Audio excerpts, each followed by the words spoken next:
What is going on, guys? It is Wrestlelamia here, back with some more news. But join us now as we look at the wildest news stories and rumors you need to know, including the real reason why Cain Velasquez was fired from WWE, a Raw superstar's contract is coming to an end soon, plans of turning one Raw superstar heel, WWE's backup plans for SummerSlam, Vince McMahon loves a Smackdown superstar, when will WWE's hackers strike next? John Cena still proves he's one of the best human beings alive right now, Jeff Hardy's insane spot with Brock Lesnar and much more. Be sure to subscribe and hit that notification bell for daily wrestling videos. But now, it's time for the news.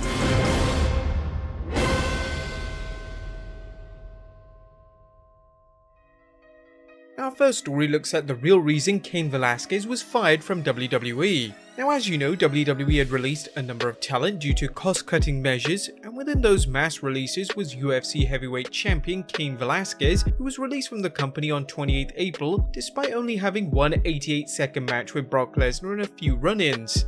Now, this was no one-off, he actually signed a multi-year deal last autumn. Now again, you would have thought that this was due to cost-cutting measures, and it kind of is, but it turns out it wasn't the real reason behind his release. Sportskeeter's Tom Colohue claims there was more factors involved, factors which upset WWE and Vince McMahon. One factor was that he knew of his knee injury well before signing with the company and did not reveal it until well after. Colohue explained, "The WWE believed he was well aware of his injury when he signed the contract. That rubbed some people the wrong way. Another factor was leaking the information that he was going to participate in the men's 2020 Royal Rumble, ruining the surprise, and Velasquez was left out as a result." Colohue explained, then he announced he was going to be in the Rumble, where of course he wasn't in the end in the Royal Rumble. Velasquez also inadvertently leaked out a picture of him and Ronda Rousey at WWE headquarters, apparently something that didn't go down well with McMahon, as Rousey's meet with Vince was supposed to be a secret. Colohue went on further saying he was there to talk about plans for him, contract details going forward. He wasn't supposed to let on that he was there. So firstly, he doesn't say what he should be saying, then he says what he shouldn't be saying, and then he shows what he shouldn't be showing. So all of those factors were behind his release. I guess it just seems that Cain Velasquez just got too excited at times. Next up, a WWE Raw superstar's contract is ending soon. Now, the WWE has released many wrestlers, but one who's expected to be around for at least a few more months is Rey Mysterio, who's been staying in the upper card picture on Raw and is currently one of the Red Brand's competitors in this Sunday's Money in the Bank ladder match. WrestlingNews.co's Paul Davis provided an update on Rey's contract status, saying, "Several months ago I noted that Rey Mysterio had the option to leave WWE if he chose to exercise the opt-out clause in his contract. Mysterio did not exercise that option, so his contract is now due to expire this fall, sometime around September. He signed a 2-year deal in September 2018 with an opt-out option after the first 18 months. The reason why he chose to sign a short contract rather was because he wanted to keep his options open and he wanted to see how his body would hold up. It is interesting to note that he's not agreed to terms on a new deal, so unless something gets signed in the next few months, he could be a free agent and he could sign with another company. WWE has already begun talks with him about signing a new contract. With Rey's son Dominic training to become a wrestler, there's always the comfort of the two working together, but with AEW providing a viable alternative for both fans and wrestlers, Rey could just as well go there when his contract elapses. At 45, his body is beat up and clearly can't perform the same moves he did even 10 years ago. Nonetheless, he's still a significant player, and you can be sure AEW would sign him in a heartbeat. With WWE looking to lock in Rey, his career will likely end with the WWE if he signs a new deal. But if he doesn't, where would you like to see Rey go?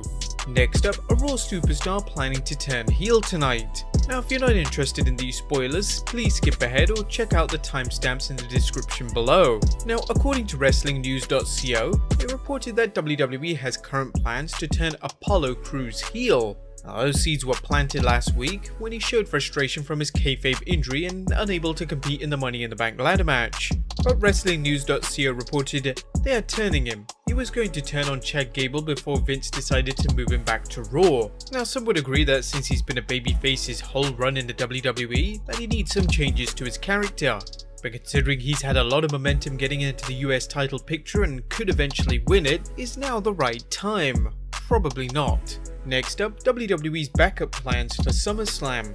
And with so much uncertainty about just when the public will be able to attend big events like SummerSlam, how is WWE preparing for the biggest party of the summer in the event it can't be held in Boston's TD Garden? Now, one wild rumor is that the WWE has planned for the event that SummerSlam can't be held in Boston. According to Ringside News, Ticket Drew, an insider in the ticket world, says WWE is still planning for Boston on August 23rd. At this point, they do have a backup for SummerSlam.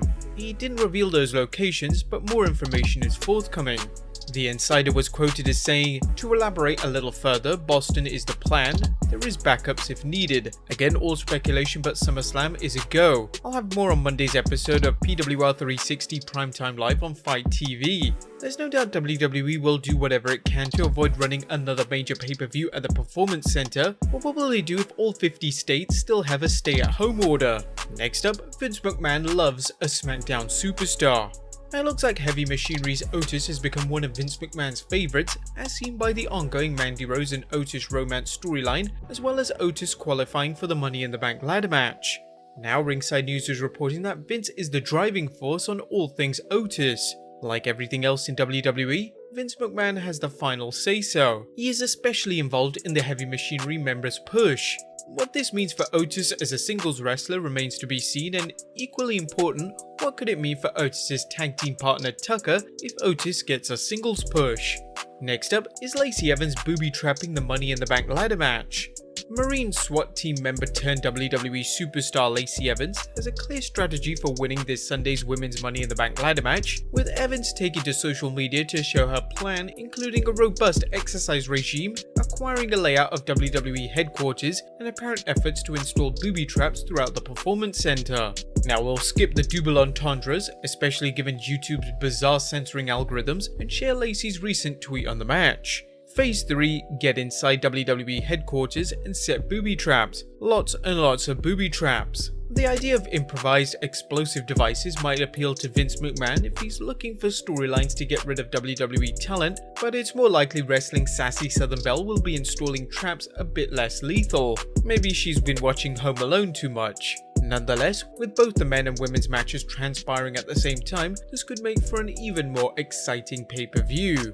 Next up, the WWE Hacker's next attack. The WWE Hacker has fans wondering who he or she is and what their motives are for revealing WWE superstars' secrets on television. The fans never know when the hacker will show up, with their latest appearance being on Twitter. WrestlingNews.co's Paul Davis analysed the hacker's latest tweet and concluded, "If you look closely at the video below, the hacker is seen punching in a code on a cell phone, and the code is 051020. That just happens to be the date for the Money in the Bank pay-per-view. The coordinates shown in the video are for the Performance Center in Orlando, which rules the hacker's involvement with the Money in the Bank ladder matches, since those matches were taped at WWE headquarters. The rest of the show will take place at the Performance Center. If the hacker does strike, who will their next target be? Let us know in the comments down below." Next up, what's next for Jey Uso? 2020 seemed like a good year for the Usos as Jey and Jimmy returned to action on Smackdown, quickly re-entering the hunt for the Blue Brand's tag team titles. However, Jimmy's recent knee injury, which is believed to keep him out of action for 6 to 9 months, has fans wondering what's next for Jey. According to an update from Ringside News, no decision has been made yet in Jey Uso's situation. At this time, it is still being discussed amongst Vince McMahon, Bruce Pritchard, Ed Koskey, and Ryan Ward. WWE's top creative brass is currently kicking around ideas about what to do with Jey Uso. The team just returned from a long hiatus a few months ago, and Jimmy Uso is off television. Another issue might come in the fact that Jimmy Uso has the higher profile presence. His featured role alongside Naomi on multiple seasons of Total Divas has given him a bit more attention through the years. And regardless of Jimmy's profile on Total Divas, the WWE would be foolish to waste Jey's talent, and they could use him in the singles division or even team him with another partner while Jimmy recovers. Next up, John Cena still giving back. Our story out of Florida is a remainder of John Cena's seemingly endless efforts to help kids throughout the Make-A-Wish program. News Channel 8 is reporting WWE superstar and Tampa Bay resident John Cena has given a local 7-year-old battling a life-threatening illness one of the best early birthday surprises. On Sunday, Cena visited 7-year-old David Castle at his Odessa home. Castle is currently battling Wilms tumor, which is a type of childhood cancer that starts in the kidneys. Tammy Miller, Castle's mum, said the superstar brought her 7-year-old lots of goodies, including 2 WWE title belts, signed t-shirts, a signed program, signed bobblehead, hat, and some of his armbands. Seriously, is there any more wholesome or even more of a good human being in this world than John Cena? Even during these current times, he still manages to make time for the fans, especially those in the Make-A-Wish Foundation. Whether you love him or you hate him, he's a truly amazing individual.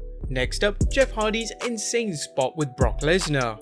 No one will ever excuse Jeff Hardy of playing it safe in the ring, and the following story he shared with Corey Graves shows just how Jeff's mind works in terms of pushing the envelope.